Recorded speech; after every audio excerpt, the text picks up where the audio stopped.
There are countless ways you can improve your filmmaking skills. Many elements go into what I and many of you enjoy in films and shows, the cinematography. From the compositions we choose to the lighting on our subjects, the set design, and much more. They all help to create a visual world in which the audience can immerse themselves. I work on all of these aspects by myself to reach my full potential, and I hope this video can help you get to yours. I'll take you through my methods of practicing cinematography, which has led me to quickly learn new skills and widen my imagination to create anything from nothing. You can take this workflow to practice more and teach yourself new things to help you improve your craft. In my last practice cinematography video, I created a short film that helped me improve and mostly took advantage of outdoor locations I had access to that came straight from some of my favorite movies.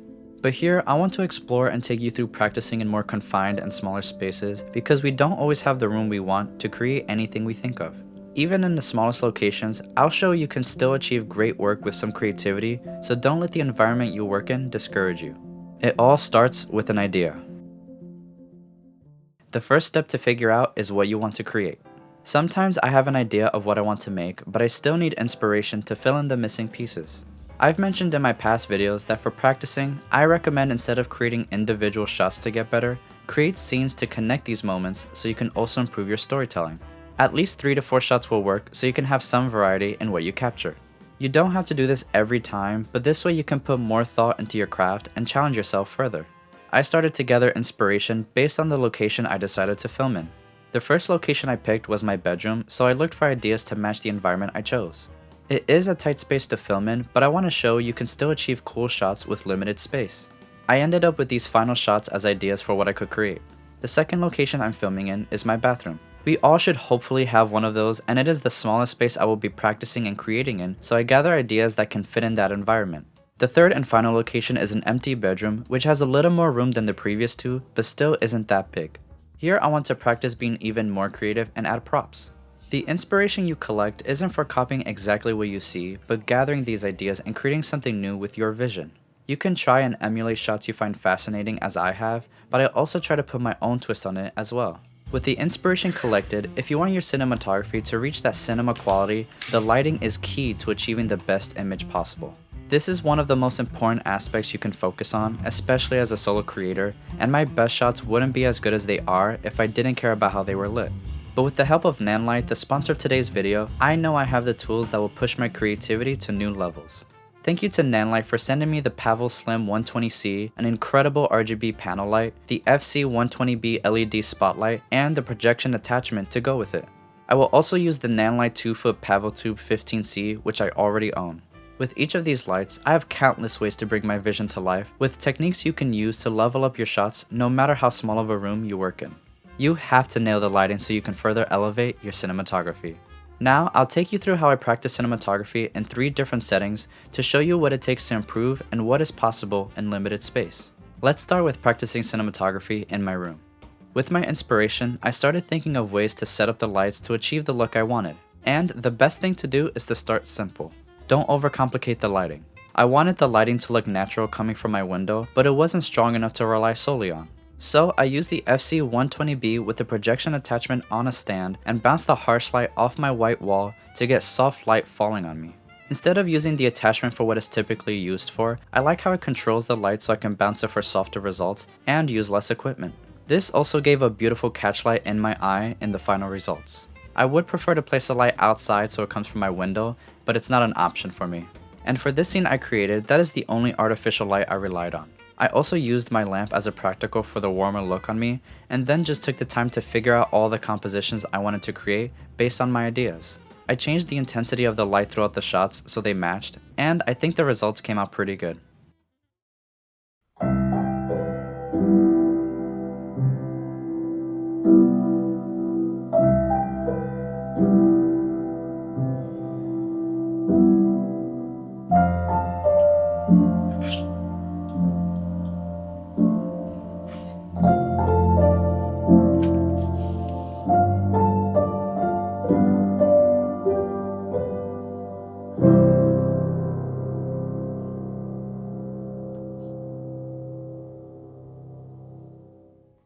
Moving on to the bathroom scene, this whole video's theme and lesson is if you're working in small spaces, make sure to keep your lighting simple. I knew from the start the only light I needed here was the PavoTube 15C. With the tube light, I decided to do something I learned from Carlos Stigliano, an incredible DP, and that is to use a white pool noodle to diffuse the light further. It's already not that harsh of a source, especially if it's close to your subject, but you can make it even softer and spread more evenly if you add the noodle as a diffuser. You can find it on Amazon, but it's only sold in bulk, so I decided to wait and found it on my local CVS store in the summer. It was covered in a wrap, but I realized it was white inside. You just cut the tube to the length of the light, cut it in a line all the way through, and let it take the shape of the PavoTube. I placed the tube above the mirror to get a nice roll off from top to bottom. With this extra diffuser on, you will end up using the light at a higher output than usual, but the PavoTube is still powerful enough to reach the output needed. If I were to create shots in my shower, I would place the tube light by the window and not use the pool noodle since the curtains would diffuse it instead, and I can get more output to increase the natural light from the window. But this setup was all I needed for the shots I created, so I could just focus on composition. Here is the final result I accomplished.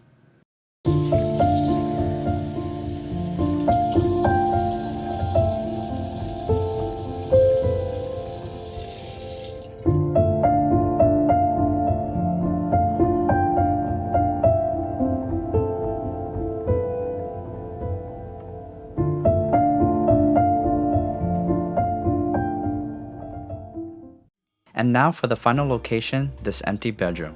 Here is where I finally used my new favorite light from Nanlite, the PavoSlim 120C. When you have the lighting figured out, it makes it easy to focus on other aspects of cinematography you're trying to practice. I wanted to be more creative and use props in the scene, and I gathered some inspiration to match. I used the C-stand to place the PavoSlim above the table I set up and put the egg crate on the light to focus it more towards the table. This also allows for more contrast as the darker areas will stay dark with the light not spilling everywhere it hits. The table also acts like a bounce as the light hits it and then reaches me.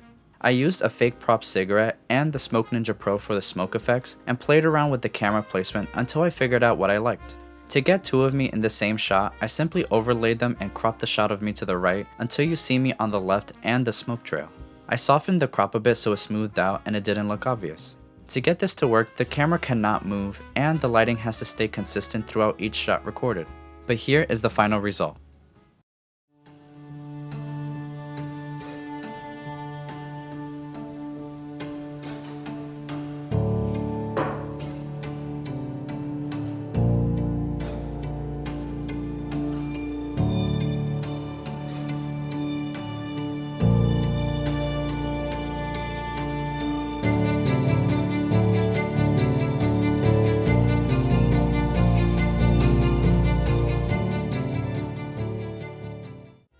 For a quick overview on filming in small spaces, keep the lighting simple. You can see in each scenario, I only use one light setup to achieve the look I wanted. When you don't have a lot of space, you don't need a lot of equipment to make it work. The bigger the space gets, the more you can bring in and combine these techniques to get the look you want. Each light from Nanlite helped me get different looks and styles I wanted, and you can see how useful they are in different scenarios. The projection attachment is cool for adding certain effects to your light, but it is a great way to control the light and bounce it off of surfaces for softer results. The PavoTube is very versatile and one I tend to always fall back on, especially as a hair light or as a practical like in the bathroom shots. And the PavoSlim panel light is great as a top light, not only for scenes like I created here, but for product shots when you want a nice soft source when you put it close to what you're filming. Depending on what scenario you're in, the lighting setup might look different, but keeping things simple, especially in small spaces, can help you get closer to the movie look you want to achieve. I hope you learn new lighting setups and tricks to practice cinematography and create beautiful images. If you want to learn more ways I practice cinematography in different scenarios, let me know by leaving a like, comment down below, and subscribe if you're new to the channel. I'll see you in the next one.